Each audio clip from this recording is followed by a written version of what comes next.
Vamos então para a nossa aula de hoje. A nossa última aula do livro de Gênesis, né? A última aula do livro de Gênesis. Aí depois de 1 ano e meio nós estamos finalizando Gênesis.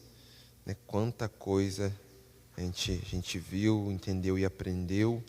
Mas no final a gente conversa sobre isso, né? Então aqui, lá em cima, né, na nossa folha, Estudo Bíblico Sena 2024, Importância das Escrituras Sagradas, aula 61. 61 aulas depois nós finalizamos o livro, hein? Para quem aí tem algum tipo de toque, não terminamos no 60, terminamos no 61, né? Temos como texto base 2 Timóteo 3,16. Vamos ler juntos? 1, 2, 3 e... Toda escritura é inspirada por Deus e útil para o ensino, para a repreensão, para a correção, para a educação na justiça. Então, Gênesis 50, hoje nós veremos, dos versículos 1 ao 26, o 10º ato, as gerações de Jacó. Gostaria de ler hoje, né, o texto inteiro com os irmãos antes de iniciarmos. Então, Gênesis 50, abre aí sua Bíblia em Gênesis 50, leremos a partir do versículo 1. Diz assim a palavra do Senhor. Então, José se lançou sobre o rosto de seu pai, chorou sobre ele e o beijou. José ordenou aos seus servos, aos que eram médicos, que embalsamassem o corpo de seu pai, e os médicos embalsamaram Israel, gastando nisso 40 dias, pois assim se cumprem os dias do embalsamento. E os egípcios ficaram de luto 70 dias. Passados os dias de luto, José falou à casa de Faraó. Se agora encontrei favor diante de vocês, peço que falem aos ouvidos de Faraó, dizendo: meu pai me fez jurar, declarando: eis que estou morrendo. Sepulte-me no túmulo que abri para mim na terra de Canaã. Agora quero ir e sepultar meu pai, depois voltarei. Faraó respondeu: vá e sepulte o seu pai como ele fez você jurar. José partiu para sepultar o seu pai. Com ele foram todos os oficiais de Faraó, os principais da sua casa e todos os principais da terra do Egito, bem como toda a casa de José e seus irmãos e a casa de seu pai. Deixaram na terra de Gósen somente as crianças, os rebanhos e o gado. E foram também com ele tanto carruagens como cavaleiros, e o cortejo foi muito grande. Quando eles chegaram à eira de Atade, que fica do outro lado do Jordão, fizeram ali grande e intensa lamentação. E José pranteou seu pai durante 7 dias. Quando os moradores da terra, os cananeus, viram um luto na eira de Atade, disseram: como é grande este pranto dos egípcios. E por isso aquele lugar foi chamado de Abel-Misraim. Fica do outro lado do Jordão. Os filhos de Jacó fizeram como ele lhes havia ordenado. Versículo 13. Levaram-no para a terra de Canaã e o sepultaram na caverna do campo de Macpela, que, juntamente com o campo, Abraão havia comprado de Efron, um heteu, para ser lugar de sepultura. Esse lugar fica em frente a Manre. Depois disso, José voltou para o Egito, ele, os seus irmãos e todos que o haviam acompanhado para sepultar o seu pai. Vendo os irmãos de José que seu pai já era morto, disseram: é possível que José tenha ódio de nós. Certamente nos retribuirá todo o mal que lhe fizemos. Por isso mandaram dizer a José: o seu pai, antes de morrer, ordenou o seguinte: é isso que vocês dirão a José: perdoe, por favor, a transgressão dos seus irmãos e o pecado que cometeram, porque eles lhe fizeram mal. Agora pedimos que perdoe a transgressão dos servos do Deus de seu pai. Ao ouvir estas palavras, José chorou. Depois vieram também os seus irmãos, prostraram-se diante dele e disseram: eis-nos aqui, somos seus servos. Mas José respondeu: não tenham medo. Será que eu estou no lugar de Deus? Vocês, na verdade, planejaram mal contra mim, porém Deus o tornou em bem, para fazer como estão vendo agora, que se conserve a vida de muita gente. Portanto, não tenham medo, eu sustentarei vocês e os teus filhos. E assim José os consolou e lhes falou ao coração. José ficou morando no Egito, ele e a casa de seu pai. Viveu 110 anos. José viu os filhos de Efraim até a terceira geração. Também os filhos de Maquir, filho de Manassés, os quais José tomou sobre os seus joelhos. José disse a seus irmãos: eu vou morrer em breve, mas Deus certamente visitará vocês e fará com que saiam dessa terra, para ir à terra que jurou dar a Abraão, a Isaque e a Jacó. José pediu aos seus filhos de Israel que fizessem um juramento, dizendo: Deus certamente visitará vocês. Quando isso acontecer, levem os meus ossos daqui.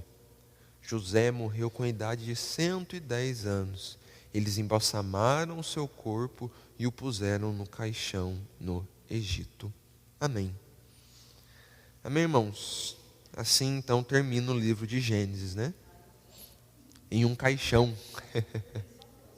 Aí, irmã, tá vendo só? Então aí termina, né? O livro de Gênesis. O livro de Gênesis ele se finaliza em um caixão, né? Em um caixão que finaliza. Depois de tanta coisa, né? O livro ele finaliza de certa forma em morte, né? Na morte aí do último daqueles que a gente ouve a história dentro do livro, né? Mas antes de darmos continuidade, vamos orar? Convido a todos aí a fecharem os seus olhos, abaixarem as suas cabeças, em reverência ao Senhor, oremos juntos. Santo Deus, te damos graça, Pai. Te damos graça por este momento, pela Tua santa palavra que está aqui diante de nós. E pedimos, Pai, que no nome de Jesus, a Tua palavra possa ser trabalhada sobre os nossos corações, ministrada sobre as nossas vidas. Abençoa-nos neste momento, Pai. Que a Tua palavra seja realmente aquela que nos conduza, Pai. Tanto agora como para sempre em nossas vidas, até a nossa morte. Que a Tua palavra possa estar nos conduzindo. Fala conosco nessa manhã. Que possamos estudar a Tua palavra e compreendê-la. Que o Teu Santo Espírito faça parte deste momento. Assim nós oramos e lhe pedimos que ao sairmos daqui nesta manhã, saímos edificados, sabendo e entendendo que estamos finalizando este momento e que foi um momento muito precioso para nós, onde estudamos o livro de Gênesis e aprendemos com o Senhor. Nós te agradecemos por tudo que já foi feito sobre as nossas vidas até aqui. Em nome de Jesus nós oramos. E todos dizem amém. Glória a Deus. Então, meus irmãos, como eu acabei de dizer, né? O livro finaliza aqui num caixão no Egito, né? Um caixão onde José veio a ser colocado ali, após viver aí 110 anos, né?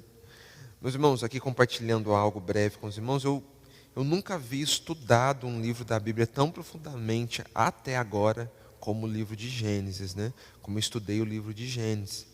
Mas glória a Deus, nós estamos aqui hoje, né? Finalizando este tempo tão precioso que foi, né? 1 ano e meio aí estudando o livro de Gênesis e agora nós chegamos no final. Então hoje nós veremos aí o fim da era dos patriarcas, né? Hoje nós veremos aqui o fim da era dos patriarcas. Aqui se finda, né, a era dos patriarcas com o sepultamento de Jacó em Canaã e com a morte de José no Egito. Até agora, meus irmãos, durante todo o livro de Gênesis, desde o momento que Deus chamou Abraão, né, que a gente vê lá ainda ali no início, né, a partir do capítulo 12, se eu não me engano, de Gênesis. Então, desde o momento ali, quando Deus chama Abraão, nós vemos que Deus tratou o povo de Israel como? Através dos patriarcas, né? Então, os patriarcas eram o rosto de Israel, né? Aquilo que mostrava o que era o povo, o que era a nação. Né? Então, Deus tratou com o povo com base nos patriarcas.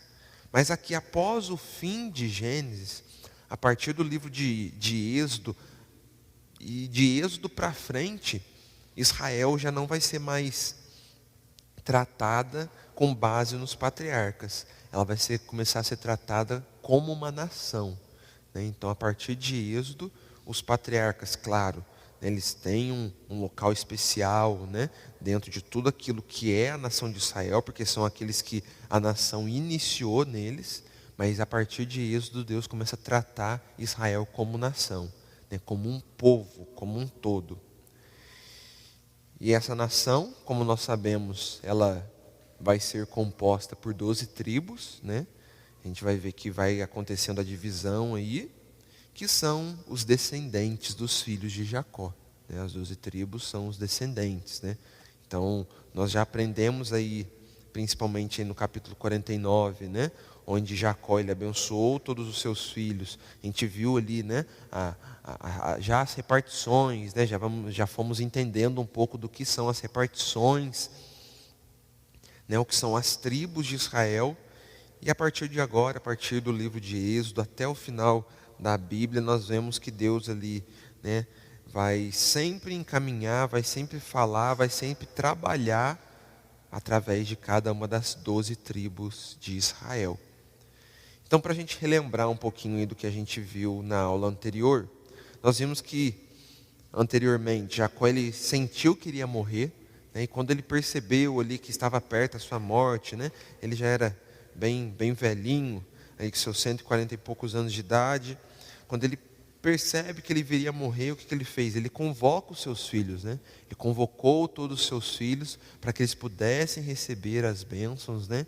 E ali Jacó ele abençoou cada um dos seus filhos com as suas bênçãos finais, e todos os seus filhos receberam bênçãos específicas, né? A gente vê que nenhuma bênção foi igual, cada um recebeu uma bênção específica, e as bênçãos foram específicas, né? Por quê? Porque Jacó naquele momento avaliou primeiro o caráter de cada um dos seus filhos antes de abençoá-los, né?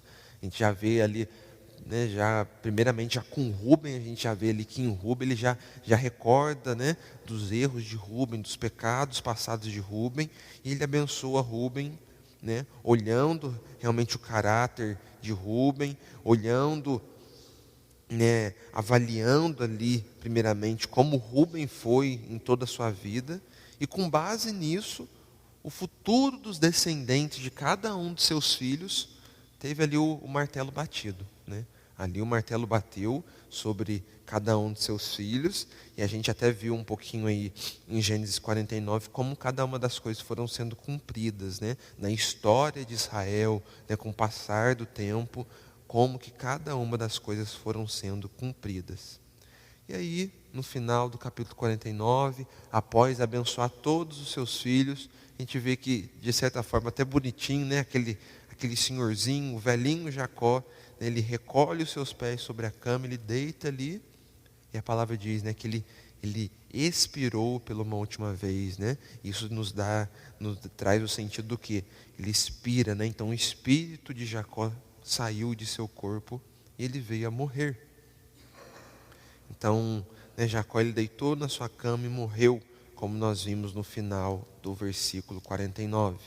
Então, o final do versículo 49 e o início do versículo 50 é o mesmo momento, né, é o mesmo dia ali, né? Então, do versículo 33 do capítulo 49 para o versículo 1 do capítulo 50 é o mesmo momento, porque nós vemos aí, né, que Jacó ele morreu, e vendo José que o seu pai morreu, ele veio e chorou, né? Chorou, abraçou e beijou ali o seu pai.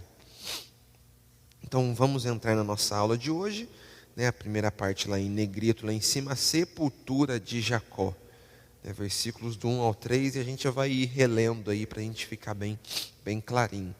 Então versículo 1 diz assim, ó: então José se lançou sobre o rosto de seu pai, chorou sobre ele e o beijou. Se a gente ler o versículo 33, junto com 1, fica mais claro ainda, ó, porque diz assim, ó: quando Jacó acabou de dar essas ordens a seus filhos, recolheu os pés na cama, expirou e foi reunido ao seu povo, né? Veio a falecer. Então José se lançou sobre o rosto de seu pai, chorou sobre ele e o beijou. Está vendo? Parece que fica ainda mais claro, né? A gente consegue entender melhor ainda que é o mesmo momento que está acontecendo ali, né? Então, o primeiro pontinho aí na nossa folha diz: quando José percebeu que seu pai Jacó havia falecido, ele o abraçou e chorou. Isso, meus irmãos, né? De de José se lançar sobre o corpo de seu pai ali, né, de abraçar, de beijar o corpo de seu pai após ele vir a falecer, isso demonstra a relação de intimidade e amor que os dois tinham, né? A gente vê que ele é o primeiro ali de encontro ao seu pai, né? De ver que o seu pai morreu, ele é o primeiro ali a se lançar sobre ele, né? A chorar sobre o seu pai, a beijar o rosto dele, a abraçar a ele, né? Então isso mostra para nós que havia realmente entre Jacó e José ali uma relação de grande intimidade, de muito amor entre os dois, né? E após isso, né, aquele momento de pranto, de luto, que com certeza aconteceu, né, sobre todos os filhos, porque nós sabemos que todos estavam ali naquele momento, né, após todo aquele momento ali de choro, de tristeza pela perca do pai, José, ele foca em algo, né? No versículo 2 e 3 nós vemos aí, ó, que diz assim: José ordenou a seus servos, aos que eram médicos, que embalsamassem o corpo de seu pai. E os médicos embalsamaram Israel, gastando nisso 40 dias, pois assim se cumprem os dias do embalsamento. E os egípcios ficaram de luto 70 dias. Então o que acontece aí, meus irmãos? Próximo pontinho na nossa folhinha diz assim, ó: José ordena que embalsamassem o seu pai. Isso daí é algo muito importante. O embalsamamento de Jacó foi algo muito importante. A gente vai enxergar isso daqui junto aqui, ó. Primeiramente, José, ele era o governador do Egito, né? Ele tinha toda a autoridade. Ele só estava abaixo do próprio faraó, né? Então, o embalsamento não era algo do costume dos israelitas. Quando os israelitas morriam, né? Quando Abraão, quando Isaac, né? Quando a própria Lia também que morreu, né? Estavam lá, né? Esses e outros estavam sepultados lá em Macpela. Eles não foram embalsamados, né? Eles morriam, né? Eles muitas vezes ali, né, colocavam um pano sobre o corpo, né? Muitas vezes podiam até jogar algum tipo de aroma, né, para não ficar fedido e tudo mais, né? Mas era só isso e pronto. Mas os egípcios, eles tinham esse costume de embalsamar. E José ordenou, né, aos seus servos aí que embalsamassem o corpo de seu pai. E aí, ó, o próximo pontinho diz aí, ó: Jacó morreu no Egito, como a gente sabe, né? A 400 quilômetros de distância do local onde queria ser sepultado. Por isso ele foi embalsamado. Então imagina, né? Eles estavam muito longe, né? Ele queria ser sepultado lá em Macpela, né? Eles estavam no Egito, era 400 quilômetros de distância. Imagina levar um corpo, né? 400 quilômetros de distância, né? Um corpo em decomposição. Quem que ia aguentar, né? Quem que ia aguentar, né, no caminho aí, né, num deserto, onde tem muito sol, né? E aí o sol ia bater de certa forma, provavelmente no corpo, né? Não ia ser nada legal, né? Não ia ser nada bom. Por isso o embalsamento do corpo, por isso que o corpo de Jacó é embalsamado. Então o que que é, né? O que que é aí? O que acontece, né? O corpo, ele tinha que ser embalsamado para poder chegar em boas condições a Macpela. Então, como uma grande autoridade que José era, ele tinha médicos, né, à sua disposição em todo o tempo, né? O que acontecesse com ele ou com a família dele, ele tinha médicos ali, né? Então, o que ele faz? Ele pega os médicos ali, talvez eram os médicos da própria família dele, né? Ou os médicos que serviam os poderosos ali do Egito, né? Ele pega aqueles médicos e manda que eles embalsamassem o corpo do pai dele, né? E os médicos fazem conforme ele mandou, né, conforme José mandou, como a gente vê no versículo de número 2. Então, meus irmãos, até isso é um ponto interessante, sabe por quê? Porque embalsamar era algo comum dos sacerdotes fazerem. Os sacerdotes que serviam aos deuses egípcios, eles que a maioria das vezes embalsamavam os corpos, que muitas vezes tinha toda aquela parte mística, né, do embalsamamento também, né, que eles pegavam, embalsamavam o corpo, né, ali eles oravam aos seus deuses, né, então tinha todo um ritual místico por detrás. Mas José, ele pede para os médicos fazerem isso, não os sacerdotes. E isso, de certa forma, é algo até interessante, porque isso mostra que José ele respeitava a fé de seu pai, a mesma fé que ele também compartilhava, né?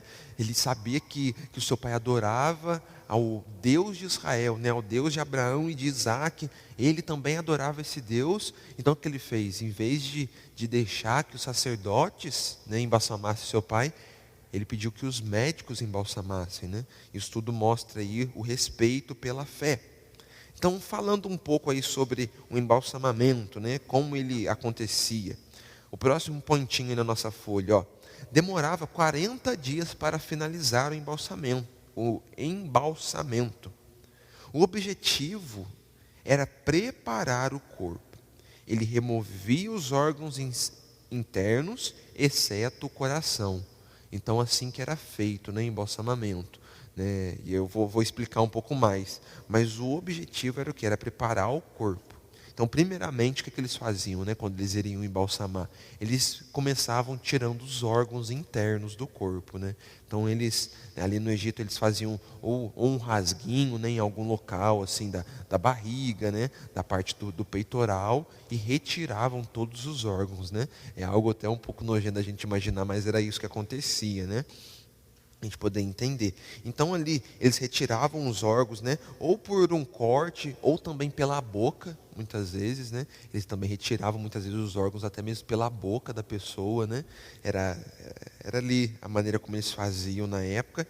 Eles retiravam também o cérebro. E a maneira como eles retiravam o cérebro era pelo nariz. Eles retiravam o cérebro da pessoa pelo nariz no momento que eles fariam ali o embalsamento, né? Eles usavam um fino cano de metal, e com aquele fino cano ali eles retiravam ali o cérebro. E um negócio que eu até falei, que está até no pontinho, né? Eles retiravam tudo exceto o coração. Né? Eles tinham algo com o coração, né? Eles sabiam que era do coração que vinha a vida. Né? Então eles, por entender isso, né? Entender que o coração é da onde vinha a vida, era o único órgão que eles deixavam dentro do corpo, né? Por conta desse fato específico. E após isso, após retirar, né, todos os órgãos, após retirar o cérebro ali, eles desidratavam o corpo. Eles desidratavam o corpo com algo específico, que é conhecido como natrão. Né? Natrão, que é uma espécie de sal, meus irmãos. Né? E essa espécie de sal, o natrão, ele existe, né? Você pode pesquisar, não é comum na nossa região, mas lá para as regiões ali da Arábia e Oriente Médio é mais comum de se encontrar. O natrão, que é essa espécie de sal, ele acelerava o processo de secagem do corpo. Então eles tiravam todos os órgãos, eles tiravam tudo e passavam o natrão para quê? Para secar o corpo, para que o corpo pudesse ficar ressecado. Né? Por isso que a gente vê as múmias, por exemplo. Né? Você vê aquelas múmias, as múmias são sempre, né, a gente vê ali, são secas. Né? Por quê? Porque eles passam por esse ressecamento. Né? Eles utilizavam o natrão para poder ressecar o corpo. E após isso, né, após a secagem que eles faziam no corpo, aí o corpo ele não entrava nesse processo de decomposição, entende? Após utilizar esse sal que secava o corpo, que sugava, né, tudo que o corpo tinha, aí o corpo não entrava no processo de decomposição. Isso é bem interessante, né? Então, o que acontecia, né? A gente vê aí que demorava assim, 40 dias, como a gente viu, né?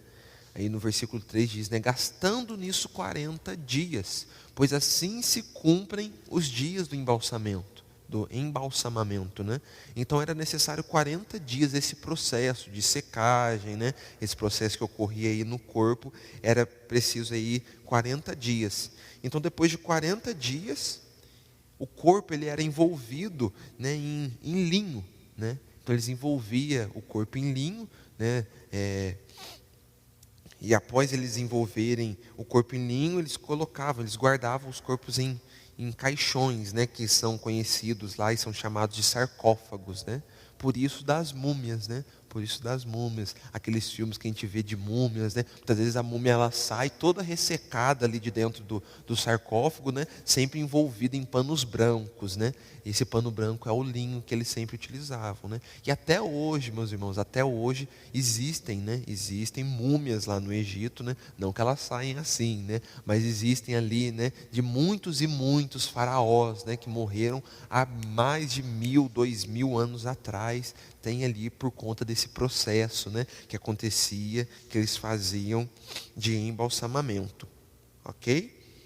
Então olha para você ver, ó, o próximo pontinho. O processo era tão eficiente que existem múmias até hoje. Realmente é esse o nome usado, né, múmias, né?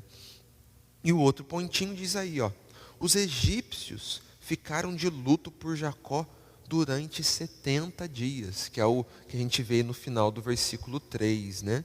Que diz assim, né? E os egípcios ficaram de luto 70 dias.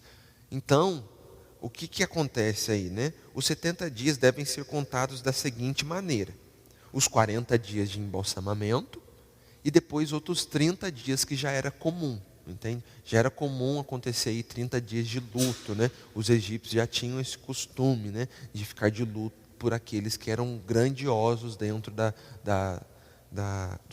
sua nação, do seu país, né? E Jacó era grande, né? Jacó era grande porque ele era pai de ninguém mais, ninguém menos do que o segundo homem mais importante dentro de toda a nação do Egito, né? Então eles ficaram em 70 dias enlutados, né? 40 dias do embalsamamento e mais 30 dias após o embalsamamento ali, como era o costume de lamentação. E aí nós entramos na próxima parte aí. E a próxima parte acontece após o embalsamamento, após tudo acontecer, que é o cortejo fúnebre de Jacó. Momento onde eles vão levar Jacó ali para a terra de Canaã, para ele ser posto lá em Macpela, né, ele ser sepultado lá em Macpela. Então, meus irmãos, por mais que José fosse o segundo no comando do Egito, ele precisava de liberação. Ele precisava ser liberado para poder sair dali, né? Não era só ele pegar e, hoje eu quero ir viajar para longe, eu vou sair e vou fazer conforme a minha vontade. Não, não era assim que a banda tocava, né? Ele poderia ser até o segundo ali na supremacia do Egito, mas tudo que ele fosse fazer, ele precisava da ordem, né, do aceitamento, da aceitação do faraó. Então o que acontece aí? Ele vai até faraó, né? A gente vai ver que eles, né, que de certa forma ele vai até faraó para poder levar o seu pai até Canaã, pedir a liberação de faraó para poder levar o seu pai até Canaã, mais especificamente ali na onde ficava Macpela, né? Onde ficava a caverna de Macpela. Então, o próximo pontinho da nossa folha aí é o versículo 4, né? Versículo 4 diz assim, ó, passados os dias de luto, José falou à casa de Faraó: se agora encontrei favor diante de vocês, peço que falem aos ouvidos de Faraó, dizendo. Então, ó, José faz o pedido através dos conselheiros de Faraó. Então, olha o que ele diz, ó: se agora encontrei favor diante de vocês, peço que falem aos ouvidos de Faraó.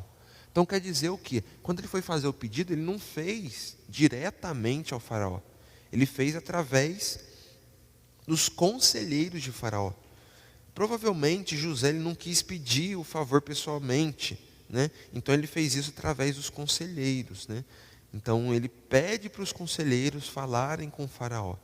É isso que ele faz aqui neste momento. Talvez o luto era grande, né? Talvez ele não queria ter um encontro naquele momento com o Faraó, até porque Faraó, né, por mais que soubesse que ele estava enlutado, poderia perguntar coisas ou questões sobre a nação e tudo mais. Então, naquele momento, José, triste ali, em vez de conversar com o próprio Faraó, conversa primeiramente com seus conselheiros, né? E ele pede algo para os conselheiros, que a gente vê no versículo 5, né? Que ele diz aí para os conselheiros falarem para Faraó. E o versículo 5 é a fala de José aos conselheiros, que diz assim: meu pai me fez jurar declarando: eis que estou morrendo, sepulte-me no túmulo que abri para mim na terra de Canaã. Agora quero ir e sepultar meu pai, depois eu voltarei. né? Então ele pede isso daí. Como a gente vê no pontinho, ó, versículo 5. Pontinho. José menciona que fez um juramento para seu pai e diz que voltaria para o Egito o mais breve possível, né? Então quando ele diz aí, né, no final do versículo 5, depois voltarei, está trazendo a ideia de que ele voltaria o mais breve possível. Seria realmente ir sepultar o pai e já retornar. É essa a ideia que ele tenta trazer aí, que ele tenta expor para os conselheiros primeiramente. Então ele diz aí, né, que o foco dele era o quê? Apenas levar o pai dele, né? Que ele voltaria o mais breve possível. E ele diz isso para não demonstrar que pudesse, por conta da morte do seu pai, querer ir embora. Porque aqui, meus irmãos, a fome já tinha acabado, certo? Foram 14 anos de fome, né, que aconteceu anteriormente. A gente sabe aí que Jacó ele viveu aí em torno de 17 anos no Egito, né? Então aqui a fome, né, os 7 anos de fome já havia se findado há um bom tempo, né? A fome já havia se findado. Então, né, eles já poderiam ter voltado, né? Os israelitas talvez já poderiam ter voltado para Canaã. Então aqui José tenta fazer o quê? Acalmar o faraó. A gente vai, eu vou, mas eu vou voltar, né? Aquilo que eu me coloquei para cumprir com o Senhor, né? E eu vou cumprir. A minha vida vai ser aqui servindo ao Egito, né? Então ele quer deixar isso claro aí para ele. Por quê? Porque chegando lá em Canaã, a tentação poderia ser grande, né, deles ficarem lá. A tentação poderia ser grande, né, deles ficarem lá, deles voltarem a viver na terra onde Deus prometeu, né, ao seu bisavô, ao seu avô e ao seu pai. Não é verdade? A tentação poderia ser grande deles agora ficarem ali na terra prometida, ficarem em Canaã. Por isso, então, né, eles asseguram, né, que eles voltariam para o Egito, eles voltariam ali para o Egito para continuar servindo, né, para continuar servindo ao faraó. E aí, meus irmãos, no versículo 6, é a resposta de Faraó, que diz assim: Faraó respondeu: vai e sepulte o seu pai como ele fez você jurar. Então o pontinho diz aí, ó, Faraó concedeu o pedido de José. Faraó então liberta os israelitas para voltarem para a sua terra, né?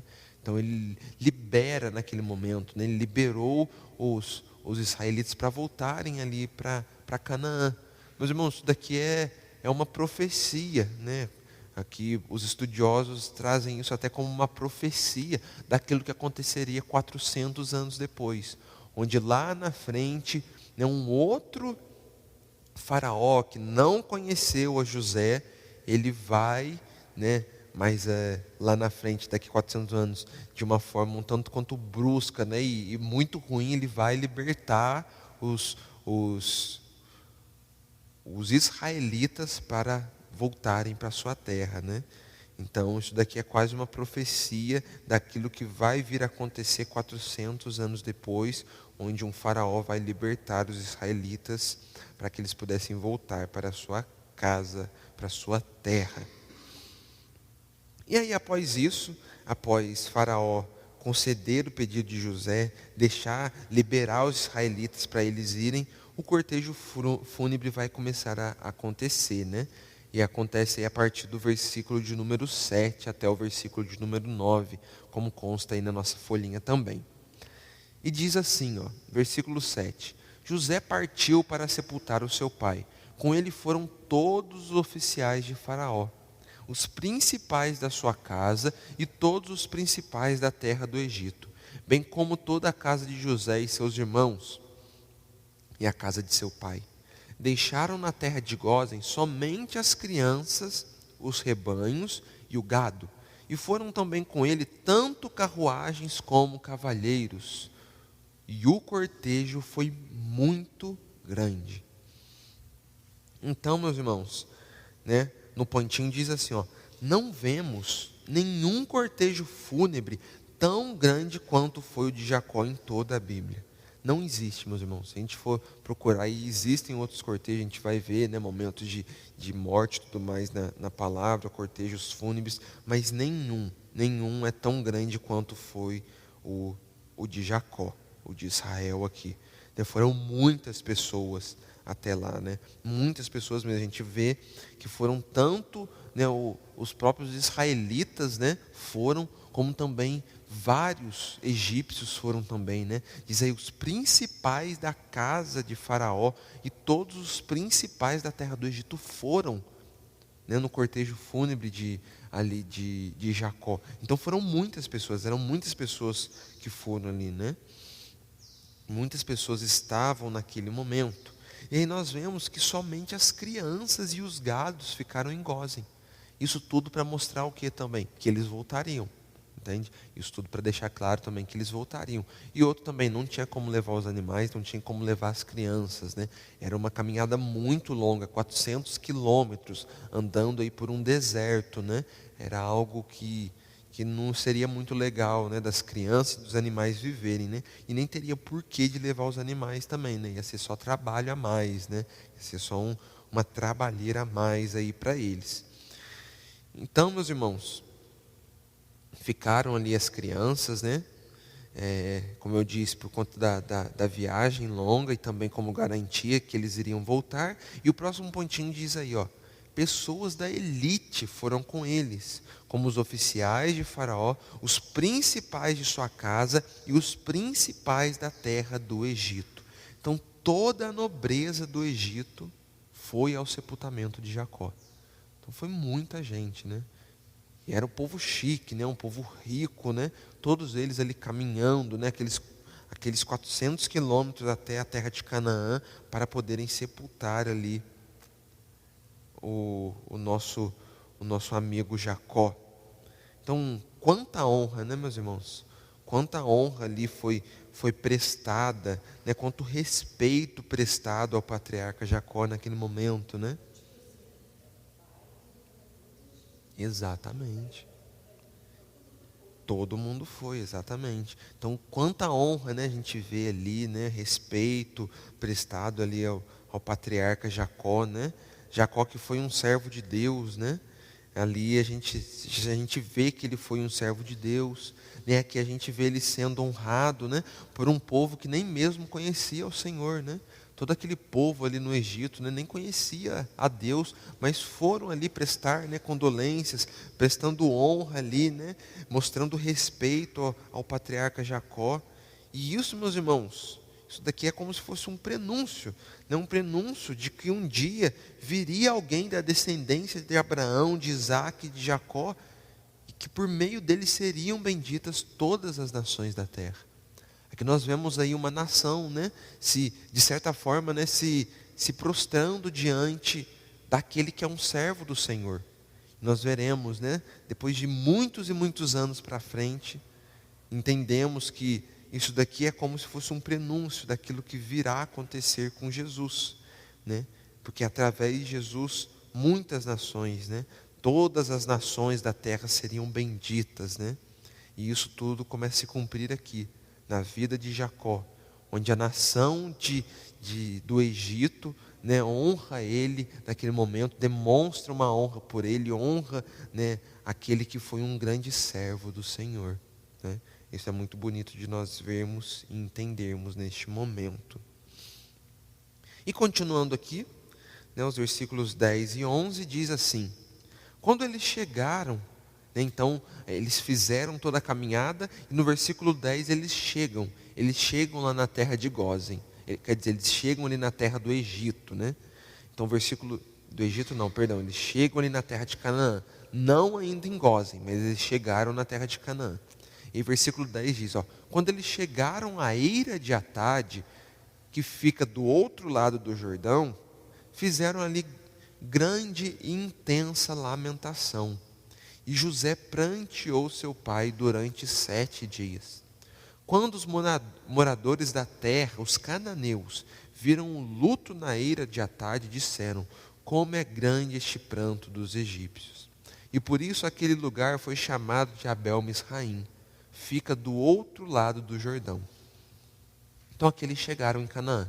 Chegaram ali em Canaã, e diz ali que eles chegaram no local chamado de a Eira de Atade, né? Eira de Atade é o local que eles chegaram ali. Então, ó, o pontinho diz aí, ó, chegando em Canaã, eles fizeram mais um momento de lamentação que durou 7 dias. Então ali eles fizeram mais um momento, né? Esse momento aí, como a gente vê no versículo de número 10, né? E José pranteou seu pai durante 7 dias. Né? Então eles fizeram ali mais um momento de intensa lamentação. Este momento aí de lamentação, né, foi no estilo dos israelitas, né? Porque antes, aqueles 30 dias, aqueles 70 dias lá no Egito, foi o estilo de lamentação dos egípcios. Aqui agora estão fazendo no estilo que os próprios israelitas faziam, né? Que os próprios ali faziam, né? Os filhos de Abraão, de Isaac, de Jacó faziam. A maneira como eles choravam a morte, né? Como eles viviam um luto naquele momento. Então por 7 dias eles ficaram ali naquele local, na Eira de Atade. Ali eles choraram, né? Ali eles lamentaram, ali eles viveram aquele momento de luto.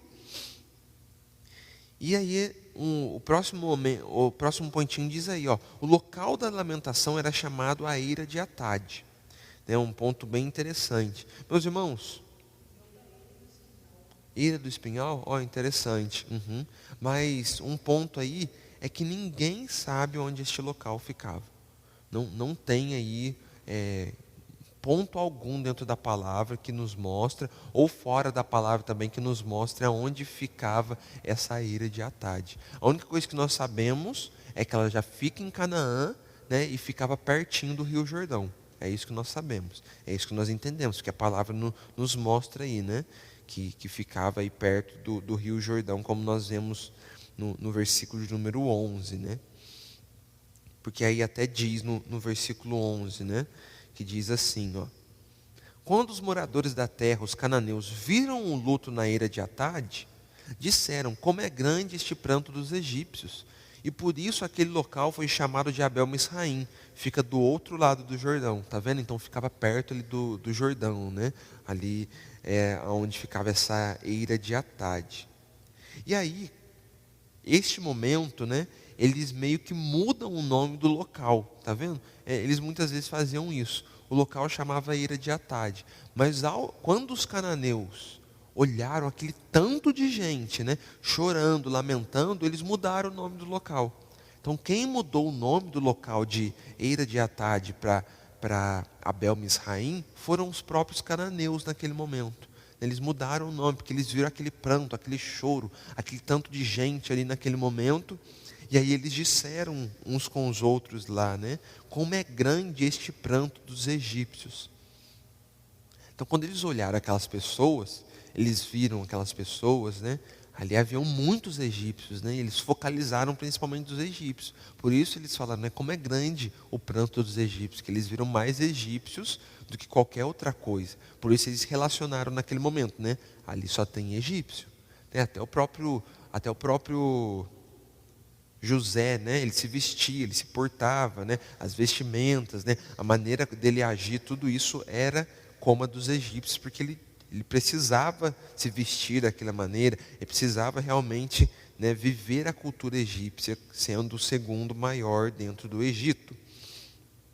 Então, o local, né, o próximo pontinho na nossa folha diz assim, ó, o local se chamou Abel Misraim, nome dado pelos cananeus. E essa palavra Abel Misraim, a própria Bíblia já nos mostra o que ela significa. Ela significa grande pranto, ok? Então quando a gente lê aí, ó, no versículo 11, diz assim, ó, como é grande este pranto dos egípcios. E por isso aquele lugar foi chamado Abel Misraim. Tá vendo? Então eles dizem, ó, como é grande este pranto, né? Então Abel Misraim significa o quê? Grande pranto, né? Então, por eles verem o grande pranto, eles chamaram o local de grande pranto, né? Que é o que significa Abel Misraim. Ok, meus irmãos? Vamos fazer uma pausa? Vamos fazer uma pausinha aí para a gente tomar um cafezinho, a gente tomar um chazinho. Hoje tem um chazinho lá também para a gente, né, dar uma esquentada aí, irmos ao banheiro e nós retornamos daqui 5 minutinhos, ok? Então Então, meus irmãos e minhas irmãs, retornando aqui, nós vimos ali que eles chegaram naquele local, né? Que se chamou Abel Misraim, foi um nome dado pelos cananeus, pelo que nós lemos, que significa grande pranto, porque ali foi um local que eles ficaram 7 dias, né? De luto ali, chorando a morte de Jacó. E após isso acontece aí o sepultamento de Jacó, que é dos versículos 12 ao 14. Versículos 12 ao 14, diz assim, ó, versículos 12 ao 14. Os filhos de José fizeram como ele lhes havia ordenado. Levaram-no para a terra de Canaã e o sepultaram na caverna do campo de Macpela, que juntamente com o campo, Abraão havia comprado de Efron, heteu, para ser lugar de sepultura. Esse lugar fica em frente a Manre. Depois disso, José voltou para o Egito, ele, os seus irmãos e todos que o haviam acompanhado para sepultar o seu pai. Então o pontinho diz assim, ó: o corpo foi colocado na caverna onde seus pais, avós e esposa estavam sepultados. Então ali naquela caverna era onde, né? Os pais, né? Os avós também, né? Então os avós de Jacó, Abraão, Sara, Rebeca, Isaac, exatamente, e Lia. A Raquel, ela foi sepultada em outro local, né? Exatamente. Isso. Morreu no parto do Benjamim, né? Então aí a gente vê que ali ele foi deixado e foi colocado, né? E aí nós vemos que após este momento todos voltaram para o Egito, conforme José havia dito para o faraó que aconteceria, né? Então eles voltaram, como a gente vê no versículo 14, né? Todos voltaram, né? Todos os que haviam acompanhado para sepultar o seu pai, voltaram para o Egito, né? Todo mundo foi para lá. Então eles sepultaram ali, e aí diz, né, que a caverna de Macpela, no versículo 13, né, que a caverna de na caverna do campo de Macpela, né? Então era um campo, Macpela era um campo cuja tinha uma caverna que Abraão lá atrás havia comprado de Efron, heteu, né? Então lá atrás, quando Sara morreu, né? Ele comprou aquele campo, ali ele comprou aquele campo, né? Para poder sepultar a sua falecida esposa. E diz aí, né, que ficava em frente a Manre. Todo mundo lembra de Manre? Lembra os campos lá de Manre, né? Onde Abraão viveu por muito tempo, né? Ele fez amizade com Manre, né? Ele vivia lá agora até fugiu. Nos carvalhais, muito bem lembrado, obrigado até. Nos carvalhais de Manre, lembra? Dos carvalhais de Manre, ou Manre, né? E lá Abraão viveu muito tempo, né? Manre até foi um dos que ajudou ele naquela guerra, né? Quando ele foi atrás do seu sobrinho, né? Quando vieram, né, ali e teve aquela guerra daqueles 4 reis que vieram do norte, né? E ali Abraão venceu a guerra, trouxe seu sobrinho Ló de volta, né? Manre foi um dos que ajudou ele a vencer aquela guerra, né? Então, só para a gente se recordar daquilo que já passou, né? Então, meus irmãos, né, a gente vê que todo mundo retornaram, né, lá para o Egito. E um ponto interessante é o quê? Mais uma vez eu retorno nisso porque é muito interessante a gente analisar a partir desse ponto aqui do versículo 14, né? A fome já havia passado, como eu disse, né? Mas provavelmente, meus irmãos, os filhos de Jacó, eles não voltaram, né, para Canaã, porque eles poderiam ter voltado para Canaã, né? Ali os filhos de Jacó poderiam ter voltado. Quem talvez não poderia voltar era José, né? Mas o restante poderia até voltar. Mas provavelmente eles não voltaram. E eu nem digo apenas provavelmente, eu tenho assim certa convicção que eles não voltaram para Canaã por conta de uma profecia da parte de Deus lá para Abraão. Lá atrás Deus profetizou algo para Abraão. Deus profetizou para Abraão e sobre o juízo que Deus traria sobre os cananeus, né? E isso nós vemos lá em Gênesis capítulo 15. Vamos abrir lá? Vamos voltar lá atrás, né? Gênesis capítulo 15, versículo de número 13. A gente vai ler Gênesis 15 a partir do versículo 13 até o versículo de número 16. Olha para você ver que interessante. A gente chegou a estudar isso daí, né? Ó, Gênesis capítulo 15, versículo de número 13. Diz assim, ó. Então o Senhor lhe disse, ó. Então é o momento que Deus, né, está falando com Abraão aí. Então o Senhor lhe disse: fique sabendo com certeza que a sua posteridade será peregrina em terra alheia, será reduzida à escravidão e será afligida durante 400 anos. Mas eu castigarei a nação que o escravizar. Depois eles sairão com muitas riquezas, e você irá para junto de seus pais em paz. Será sepultado em boa velhice. Na quarta geração, então 400 anos lá para frente, voltarão para cá, porque a medida da iniquidade dos amorreus ainda não se encheu. Gente, isso é de deixar de boca aberta, né? Essa profecia que Deus trouxe para Abraão aqui. Nós vemos aqui que Deus ele fala com Abraão, fala que a posteridade dele, né? Aqueles que viriam, seus descendentes, os descendentes dele estariam em terra, seriam peregrinos em uma terra alheia, né? Que eles iriam viver 400 anos de escravidão. Tudo isso vai acontecer.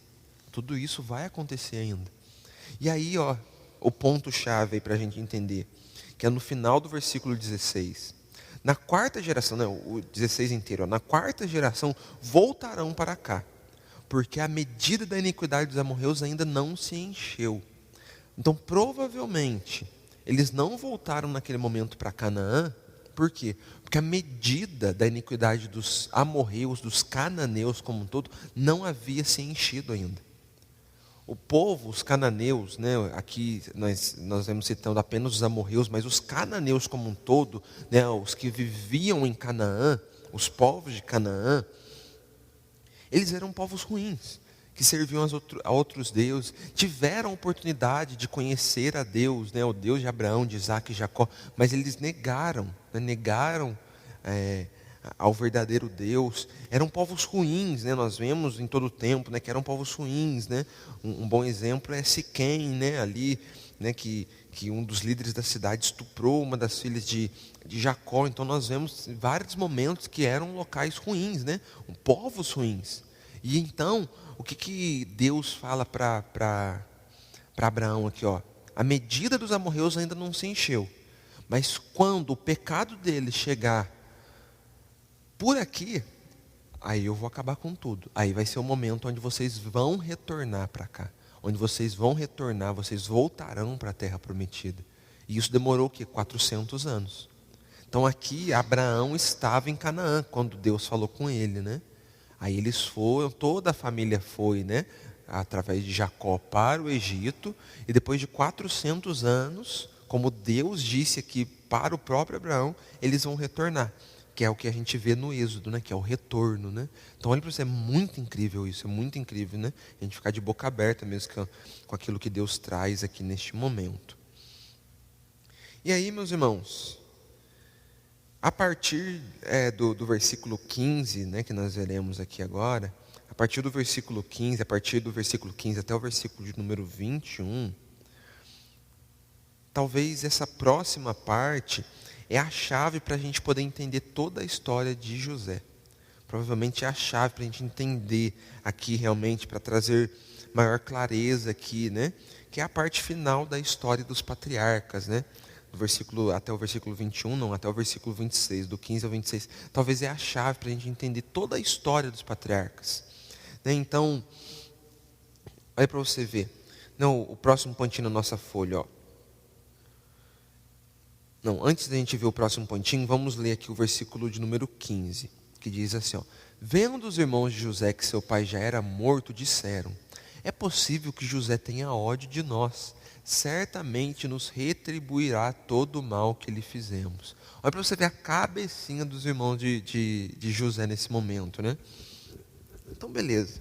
Foram lá, sepultaram o pai, né? Choraram o pai e tudo mais. Quando retornaram para o Egito, o que eles fizeram? Aí eles deixaram aqueles pensamentos intrusivos entrarem na mente deles, né? Entrar realmente e fazer morada. Onde eles começaram a fazer o quê? Eles começaram a pensar assim, ó, é possível que José tenha ódio de nós. Olha para você ver a mente dos irmãos deles, né?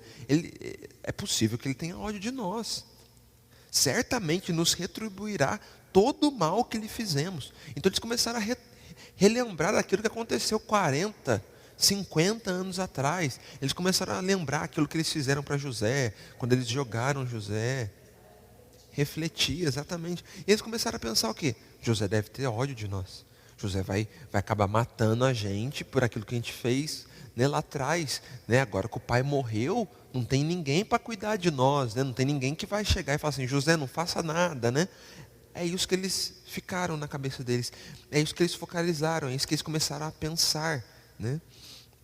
Então, ó, o pontinho aí, o próximo pontinho da nossa folha diz assim, ó, os irmãos de José podem ter pensado que agora que Jacó morreu, né, o pai deles morreu, ele, José, poderia retalhá-los pelo que fizeram com ele. Eles ficaram com isso na cabeça. Ah, vamos sofrer retaliação. Né? E olha o versículo 16 e 17, diz assim, ó, por isso mandaram dizer a José, o seu pai antes de morrer ordenou o seguinte, é isso que vocês dirão a José, perdoe por favor a transgressão dos seus irmãos e o pecado que cometeram, porque eles lhe fizeram mal.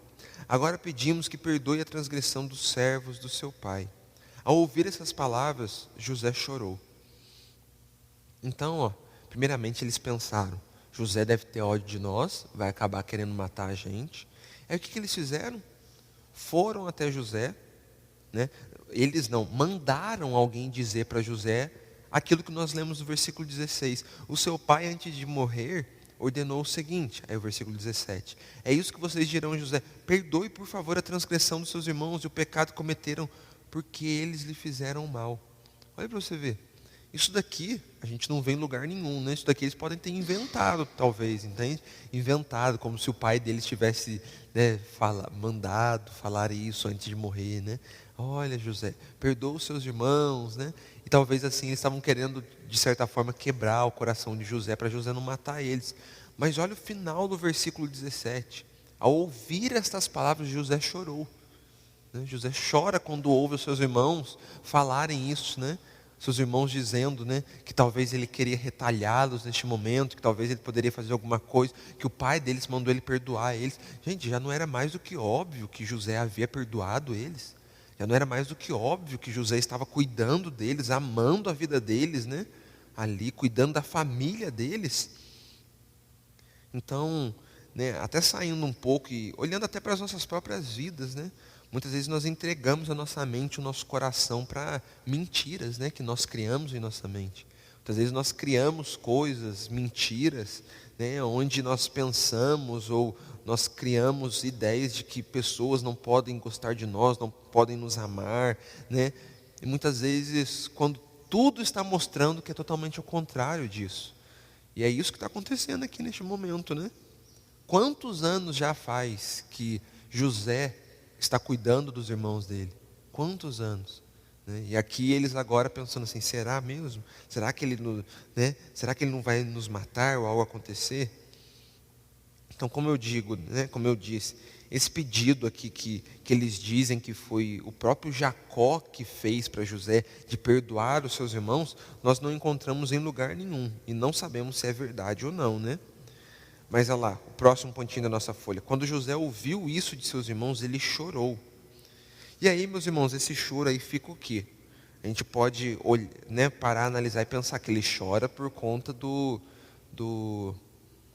né, de ver ali a dureza do coração dos irmãos dele, né? Talvez José chorando assim, nossa, vocês não viram quando eu tenho cuidado de vocês, né?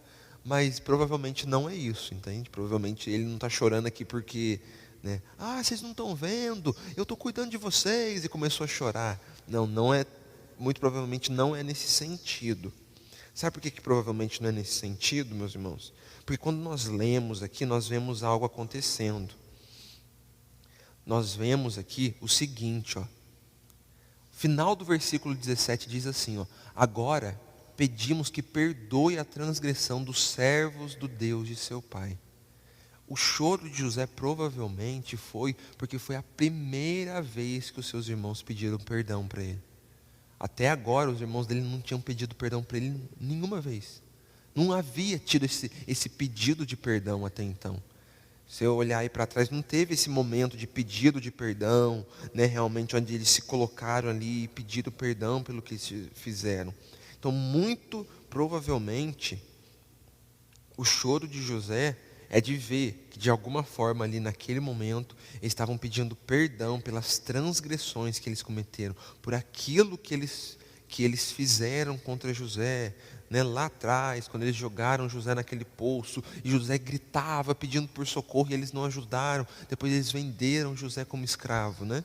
Então provavelmente o choro de José aqui, aquilo que traz mais discernimento é que o choro de José foi realizado ali por conta dele ver que seus irmãos estavam pedindo perdão por aquilo que eles fizeram anteriormente, ok?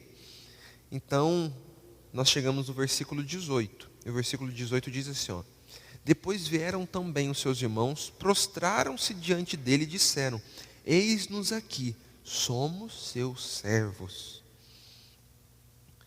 Ó, o próximo pontinho da nossa folha diz assim, ó: os irmãos dizem que são escravos de José.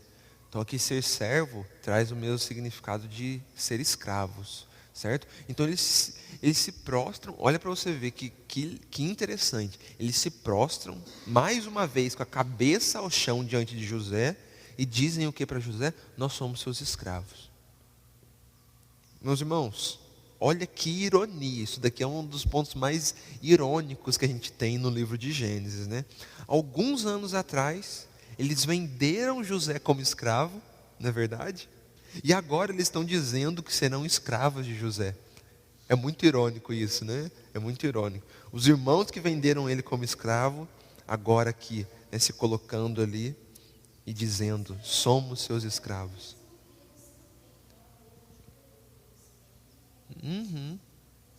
Exatamente. E assim, de certa forma também tem a ver com, né, que até o próximo pontinho aí, né? Eu vou até ler o próximo pontinho, vai ficar até melhor. Pela quarta vez os irmãos de José se prostraram diante dele.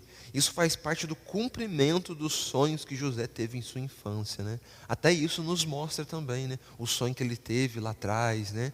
Então que os seus pais, né, os seus irmãos se prostrando diante dele, né, que foram sonhos até que fez com que seus irmãos ficassem bravos com ele, né, tipo, falar, não, você está achando que a gente vai se prostrar diante de você, quem que você acha que você é, né? Então até isso aí pode ter relação também com isso, né? Aqui nós vemos realmente os sonhos de José, né, na sua infância se cumprindo, né? E com certeza os irmãos deles tinham medo, né? Tinham medo de morrer, tinham medo de perder tudo, né? Então ali eles de alguma forma eles se colocaram ali naquele momento, né? Eles se achegaram ali diante do seu irmão e pediram perdão por tudo que eles fizeram, né? Pediram perdão por tudo que fizeram.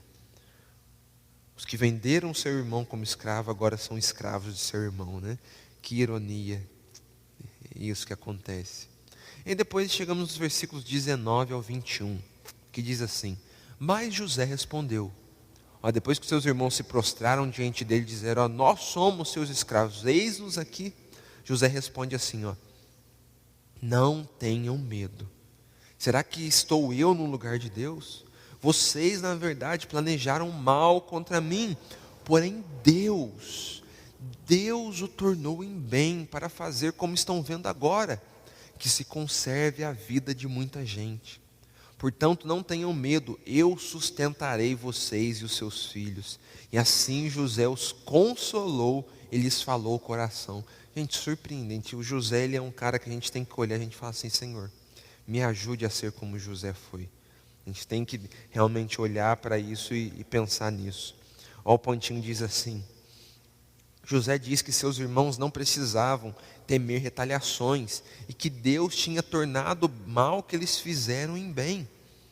Meus irmãos, isso daqui, essa resposta de José, nos mostra mais uma vez que a convicção de José era de que foi Deus que o enviou para o Egito, não seus irmãos, para que todos pudessem sobreviver. Aqui nós vemos a providência de Deus, né? José, ele cria na providência de Deus, né? O cuidado, Deus providenciou, né? A providência de Deus agindo em todo o tempo, né? Então José diz assim: vocês fizeram tudo isso, vocês me venderam como escravos, né? Mas não foi vocês que me trouxeram para o Egito, foi o próprio Deus que me trouxe para o Egito. E Deus me trouxe para o Egito, e eu passei pelo que eu passei no Egito, eu sofri o que eu sofri, dentro da vontade de Deus, para mim poder chegar a ser quem eu sou hoje e salvar toda a nossa família. Está vendo? A gente não sabe a maneira como Deus age, meus irmãos. Muitas vezes a gente está passando perrengue, a luta está muito grande, e muitas vezes é Deus que está agindo. Exatamente. Muitas vezes é assim. Então Deus, ele age de maneiras que a gente não consegue entender. Deus, ele não se encontra nas nossas maneiras convencionais de vivência. Deus é além daquilo que nós entendemos e conseguimos compreender. José, ele sofreu muito mais na vida, ele sofreu do que teve alegrias. E tudo isso foi propósito de Deus. Isso que tem hora que pode mexer com a nossa cabeça, né? Então Deus pode, em meio ao sofrimento, agir. Deus, ele pode utilizar o sofrimento na vida de uma pessoa para que ele possa agir? Pode. E Deus faz isso. Deus faz isso. Muitas vezes, uma pessoa, eu não tenho medo de falar isso, muitas vezes uma pessoa, ela pode adquirir uma doença para que ela se curve diante de Deus. E aquilo ali não foi o diabo que fez, não. Muitas vezes Deus pode fazer com que aquilo aconteça para que aquela pessoa se dobre, se prostre diante do Senhor. Nós não sabemos os meios e maneiras que Deus faz, mas olhando para a vida de José, a gente entende uma coisa: foi Deus que enviou ele para o Egito. E se não fosse por Deus, ele não teria ido para o Egito. Não foi os irmãos de José. Os irmãos de José foram apenas, né, parte daquilo que foi o processo que Deus fez para levar José para o Egito. E José, ele demonstra isso. Não tenha medo. Será que eu estou no lugar de Deus? Está vendo? Vocês, na verdade, planejaram mal contra mim, porém Deus o tornou em bem. Então, José, ele consegue enxergar que toda a vida dele, por mais que ele sofreu, por mais que ele foi escravo, por mais que ele foi acusado, né, erroneamente, ali, através de mentiras, teve que ficar preso, ele entendia que Deus era bom. Ele entendia que Deus era bom. E isso que deve nos constranger. A gente deve realmente olhar para Deus e falar assim: Deus, está difícil, mas o Senhor é bom. Eu estou passando um perrengue, mas o Senhor é bom. Eu sei que o Senhor tem um plano para a minha vida, e não vai ser do nosso jeito. O problema muitas vezes é que a gente pensa que o melhor de Deus para nós é o melhor de nós para nós mesmos, entende? Muitas vezes a gente olha e pensa assim: o que eu gosto é o que Deus tem para mim. O que eu acho melhor para a minha vida é o que Deus deu para mim. Mas não é assim. Quando nós nos aproximamos da palavra, quando nós conhecemos a palavra, a gente vai vendo que nunca foi sobre nós. Aquela música diz: nunca foi sobre nós. Nem o que podemos fazer é tudo sobre você, né? E aí sucessivamente dentro da música, né? E nunca vai ser sobre nós. Por isso que tem muitas vezes igrejas que não se tornam saudáveis. Porque muitas vezes os pastores ou as pessoas dentro da igreja pensam o quê? Deus, ele só faz tudo bonitinho para os seus filhos. Deus, né, só abençoa os seus filhos, eles são os mais ricos e prósperos do mundo. Não é bem assim que as coisas acontecem. Ser cristão é muito mais difícil que qualquer outra coisa. Por isso, no livro de Provérbios, nós vemos várias vezes o sábio falando: mas Senhor, por que aqueles que não te servem são tão ricos, são tão majestosos e poderosos?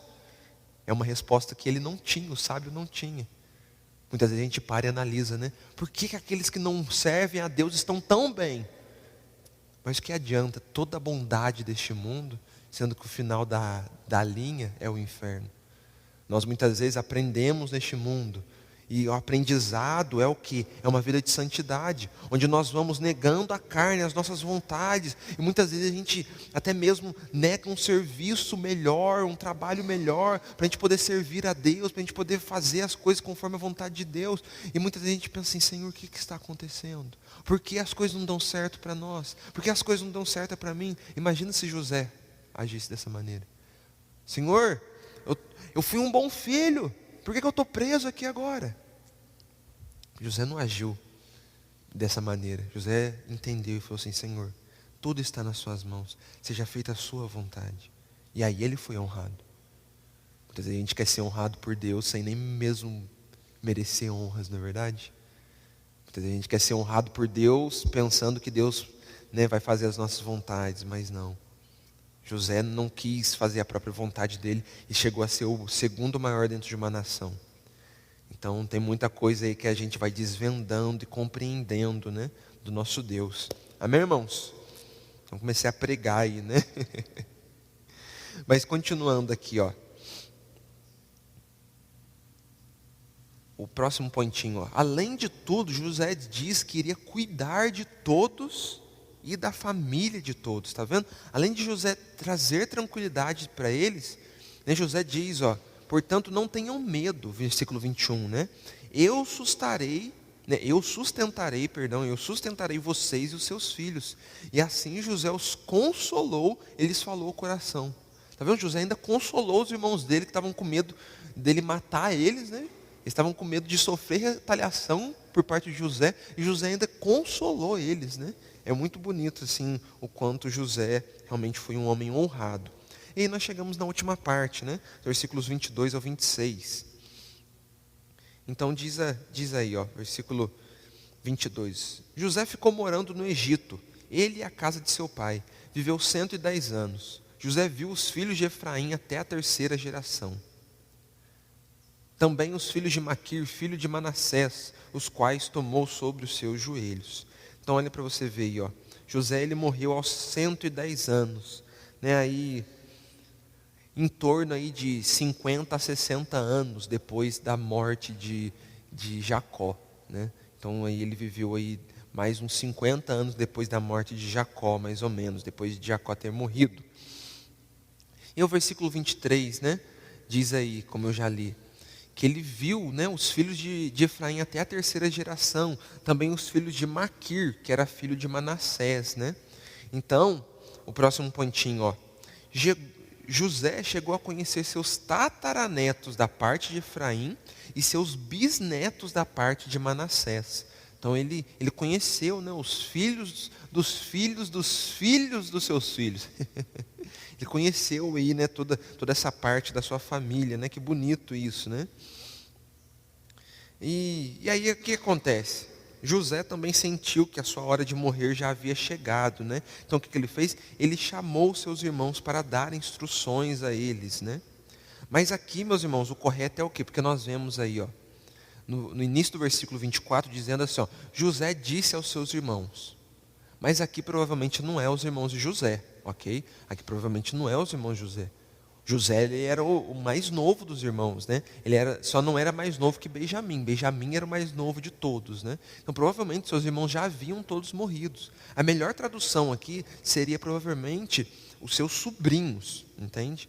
Então aqui provavelmente José chamou os seus sobrinhos neste momento, não os seus irmãos. Talvez seria a melhor tradução aí. E aí o próximo pontinho diz assim, ó, José profetiza o êxodo, versículo 24, ele está profetizando o êxodo, aquilo que vai acontecer no êxodo. Olha que interessante, versículo 24, eu vou morrer em breve, mas Deus certamente visitará vocês e fará com que saiam dessa terra, para ir à terra que jurou dar a Abraão, a Isaque e a Jacó. Então aqui ele está profetizando o êxodo, meus irmãos. E um outro ponto muito interessante é que nesse versículo 24 é a primeira vez e única vez no livro de Gênesis que nós vemos o nome dos três patriarcas juntos, Abraão, Isaque e Jacó. Em nenhum outro momento no livro de Gênesis a gente vê o nome dos três juntos, reunidos. É a única vez que nós vemos alguém falando Abraão, Isaque e Jacó, juntos, reunidos num mesmo momento. E aí o versículo 25, José pediu aos filhos de Israel que fizessem um juramento dizendo: Deus certamente visitará vocês. Quando isso acontecer, levem os meus ossos daqui. E meus irmãos, próximo pontinho, o penúltimo pontinho, José pede para que todos os filhos de Israel fizessem um juramento, de que quando voltassem para Canaã, levassem os ossos junto deles. E este juramento foi cumprido. Eles cumprem isso. E a gente vê esses juramentos sendo cumpridos na palavra. Hebreus capítulo 11, versículo de número 22. Se os irmãos quiserem abrir, podem abrir. Mas caso não, eu vou abrir e vou ler rapidamente. Hebreus capítulo 11, versículo de número 22. Diz assim, Pela fé, José, próximo do seu fim, fez menção do êxodo dos filhos de Israel, bem como deu ordens a respeito de seus próprios ossos. Está vendo? Então, lá na frente, o escritor de Hebreus, ele traz isso. Então, quando eu disse para os irmãos que José ele profetiza o êxodo, não foi algo que foi do meu entendimento, não, mas o autor de Hebreus ele traz isso. A Bíblia ela se explica por si só. Algumas coisas do Antigo estão no Novo Testamento. E aí o que acontece? 400 anos depois, lá em Êxodo, pode abrir Êxodo capítulo 13, versículo de número 19. Quando eles saem da terra do Egito, momento onde o povo está saindo da terra do Egito, olha o que vai acontecer. Êxodo capítulo 13, versículo de número 19. Diz assim a palavra, Êxodo 13, 19. Moisés levou consigo também os ossos de José, pois este havia feito com que os filhos de Israel jurassem solenemente, dizendo: Deus certamente visitará vocês. Quando isso acontecer, levem os meus ossos daqui. Está vendo? Então, quando o povo sai do Egito, eles levam os ossos de José. Assim como José pediu, Moisés leva os ossos de José junto dele, E é lá em Josué capítulo 24, versículo de número 32, se quiserem abrir aí, Josué capítulo 24, lá no finalzinho do livro de Josué, capítulo 24, versículo de número 32, o penúltimo versículo do capítulo de Josué, do final do capítulo de 24, do livro de Josué. Josué 24, 32. Diz assim, Josué 24, 32. Os ossos de José, que os filhos de Israel trouxeram do Egito, foram sepultados em Siquém, naquela parte do campo que Jacó havia comprado dos filhos de Amor, pai de Siquém, por 100 peças de prata, e que veio a ser herança dos filhos de José. Está vendo? Então foi ali.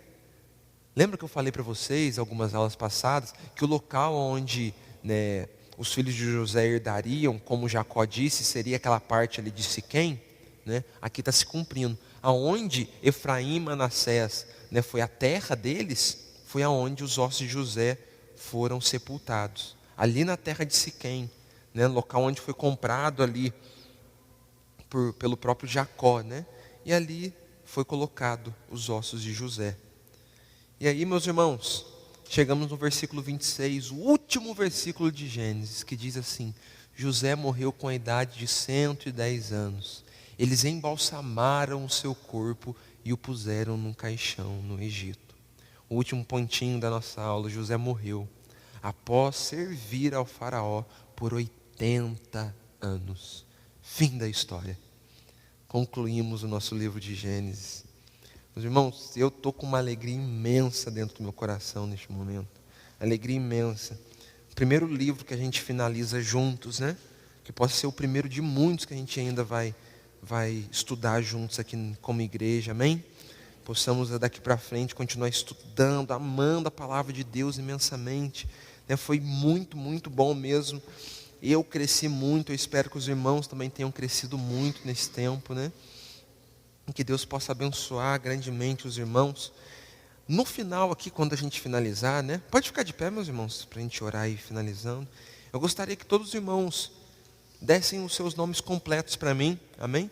Que aí na nossa próxima semana eu vou estar preparando algo para trazer para os irmãos, né? E vocês puderem, por favor, no final vir aqui rapidinho e passar o nome completo dos irmãos para mim, seria algo, não vai ser ruim para os irmãos, também vai ser algo bem legal e que eu quero preparar uma surpresa para vocês, ok? Então, antes de qualquer coisa, muito obrigado por esse 1 ano e meio até aqui que a gente estudou o livro de Gênesis. Na próxima semana a gente vai começar a nossa nova série, né? E eu quero começar com algo específico, meus irmãos. Quero começar com algo que assim, depois que eu descobri, me ajudou muito, até dentro daquilo que eu estudo, né? E a primeira aula que eu gostaria de dar semana que vem para os irmãos é: da onde surgiram todas as religiões do mundo? Da onde que veio? Por que existe tanta religião? Da onde que veio isso? A palavra ela nos mostra, a palavra ela nos traz luz. Então vai ser o nosso pontapé aí dentro da nossa próxima série, que vai ser Bases da Fé Cristã, amém? E hoje às 20 horas da noite nós temos o nosso culto de Santa Ceia, amém? Muito importante se nós conseguirmos estar aqui juntos, né? Ceiando como igreja do Senhor, hoje às 20 horas da noite. Feche seus olhos. Oremos juntos neste momento. Senhor, nós te agradecemos por tudo que vivemos, Pai, por todos os ensinamentos que nós realmente tivemos dentro do livro de Gênesis. Obrigado, Pai, porque o Senhor se fez presente em todo este tempo, no nosso meio, no nosso coração, Pai. Que tudo aquilo que nós aprendemos, Pai, talvez possamos esquecer uma coisa ou outra, mas que o Teu Santo Espírito, Pai, possa realmente fazer com que permaneça tudo aquilo que é extremamente necessário nos nossos corações, Pai. Aprendemos aqui o início de todas as coisas, Pai. Como o Senhor iniciou todas as coisas, da onde tudo surgiu, como iniciou, Pai, o povo, a nação de Israel, Deus, como todas as coisas foram surgindo, Pai, nós aprendemos. Obrigado por isso, Senhor. Nós aprendemos um pouco mais da Tua história, nós aprendemos um pouco mais do Teu caráter, nós aprendemos um pouco mais de quem é o Senhor, Pai. Obrigado, Deus. Possamos daqui para frente, Pai, só continuar, Pai, frutificando, crescendo cada dia mais e mais em Ti, Deus, amando a Tua palavra cada dia mais e mais. Esse é o desejo do meu coração, que haja um grande amor por parte de nós todos, Pai, pela Tua palavra. Assim nós oramos e Te agradecemos por tudo que vivemos nesse 1 ano e meio, estudando o livro de Gênesis. Em nome de Jesus, que o Senhor possa nos levar para os nossos lares embaixo da Tua santa proteção, abençoando o nosso domingo e a nossa semana. E que possamos juntos nessa noite nos reunirmos para realmente, Pai, cultuarmos a Ti, Senhor Jesus, e ceiarmos. Em nome de Jesus. E todos dizem amém.